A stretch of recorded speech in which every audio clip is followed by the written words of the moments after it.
అటవీ పర్యావరణ శాఖ ఫిర్యాదు చేసింది కేంద్ర సాధికార కమిటీ సుప్రీంకోర్టు కమిటీ అని ఉంది కదా, దానికి ఏమని లోకల్గా ఉన్న స్థానిక యంత్రాంగం సహకరించడం లేదు ఈ చెరువులు ధ్వంసం చేయటంలో అని చెప్పేసి.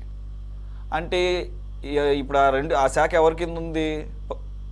పవన్ కళ్యాణ్ గారి కింద ఉంది నాకు తెలిసినంత వరకు, అటవీ పర్యావరణ శాఖ. మరి ఆయనేమో ఎక్కడికన్నా వెళ్తే ఆయనకి అన్యాయం అనిపిస్తే ఆయన సీజ్ ద షిప్ అని చెప్పేసి చాలా అగ్రెసివ్గా వెళ్ళే వ్యక్తి. మరి కొల్లేరు విషయం ఒక major issue. Why he's not going in that approach? ఆ దాంట్లో ఎందుకని దృష్టి పెట్టలేదా?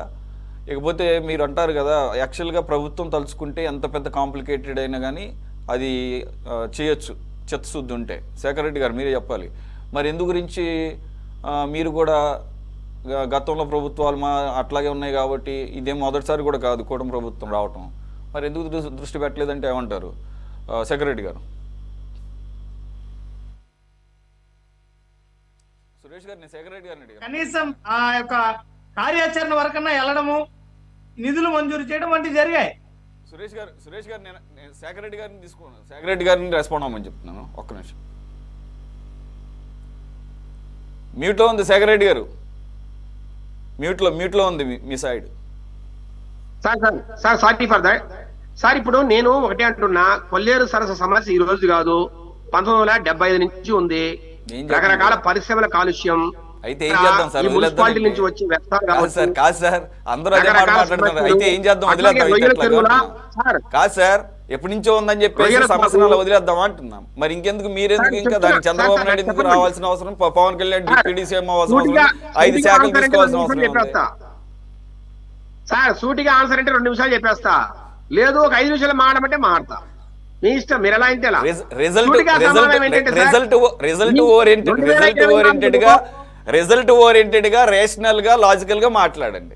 సమస్య సార్ ఇప్పుడు పెద్దలు తులసిరెడ్డి గారు కావచ్చు, గఫూర్ గారు కావచ్చు, పెద్దలు అక్కడ విషయాలు చెప్పారు. నాకు తెలిసినట్టు కూడా 2 మాటలు చెప్పి తర్వాత సొల్యూషన్ చెప్తాం అనుకున్నా, మీకు కేవలం ఆన్సరే కావాలన్నారు. అలా కూడా రెడీ, అంటే ఇబ్బంది ఏం లేదు సార్. సమస్య ఈనాటి కాదు, 75 నుంచి ఉంది సార్.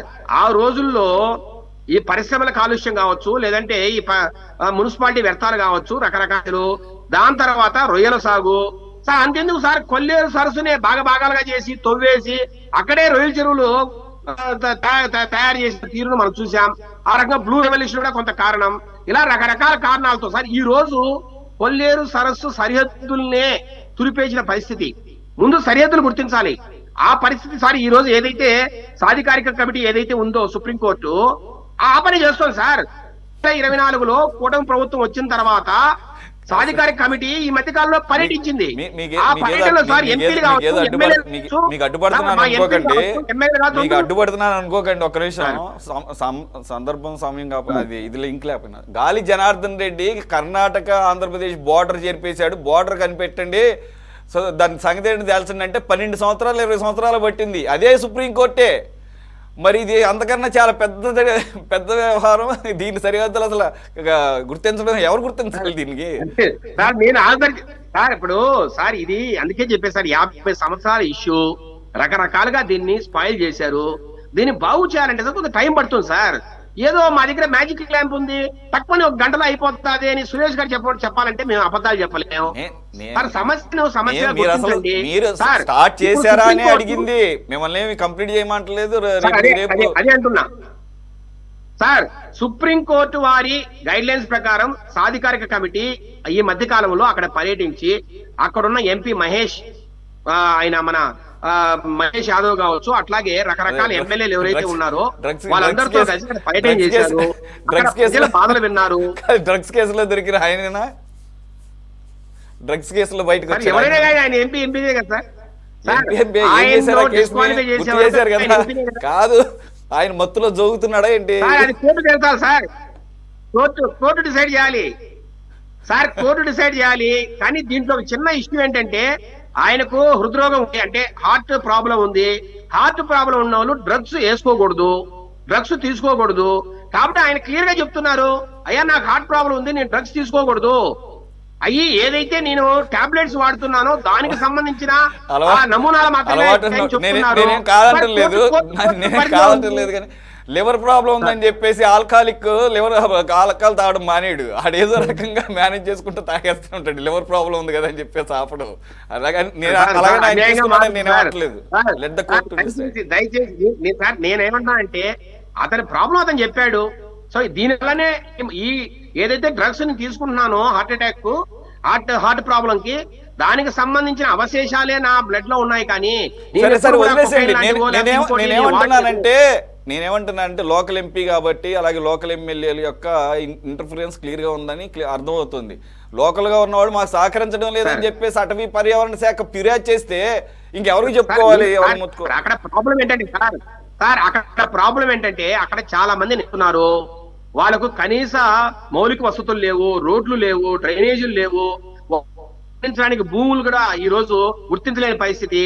ఈ రోజు ఏదైతే అటవీ శాఖ నివేదిక ఇచ్చిందో సార్, దాంట్లో సిఈసికి ఏదైతే ఇప్పుడు ఆ సాలిమిటీకి నివేదిక ఇచ్చారో ఆ నివేదికలో స్పష్టంగా చెప్పారు, ఒక 20,000 ఎకరాలను మనం ప్రజలకు పంచితే జిరాయితీ పట్టాలు కావచ్చు, లేదంటే అక్కడ డీఫారం పట్టాలు కావచ్చు, మనము ప్రజలకు పంచి వారికి మౌలిక వసతులు కావచ్చు, లేకపోతే రకరకాల వారికి సంబంధించిన ఇష్యూలు మనం క్లియర్ చేస్తే అప్పుడు వారు మన దారికి వస్తారు, అప్పుడు మాత్రమే మనము ఈ సరిహద్దులు గుర్తించి సరస్సుకు ఇప్పటికైనా సరే మనం సరిహద్దులు గుర్తించాలి కదా. ఇప్పుడు మనం కాపాడాలా, మనం సరస్సును కాపాడాలంటే సార్ దాన్ని 4 బౌండరీని గుర్తించి. ఓకే, మీ సిగ్నల్ డ్రాప్ అయింది సార్. రైట్, ఎనీవే మీరు దానికి సంబంధించి ఏం చేయాలనే దాని మీద కొంత అవగాహన ఉన్నట్టుగానే కనపడుతుంది. మీకున్న అవగాహన ప్రభుత్వం కూడా ఉందని అనుకుంటున్నాము. ఆ దిశగా చర్యలు అయితే చేపట్టాల్సిన సమయం ఆసన్నమైంది. This is very high time to address that issue because it's a long standing problem. Thank you very much for joining Shekhar Reddy గారు, గఫూర్ గారు, తులసిరెడ్డి గారు అండ్ పసుపులేటి సురేష్ గారు. ఇది వాటి టాప్ డిబేట్. మరో అంశంతో మళ్ళీ కలుద్దాం. Stay tune to City 24/7.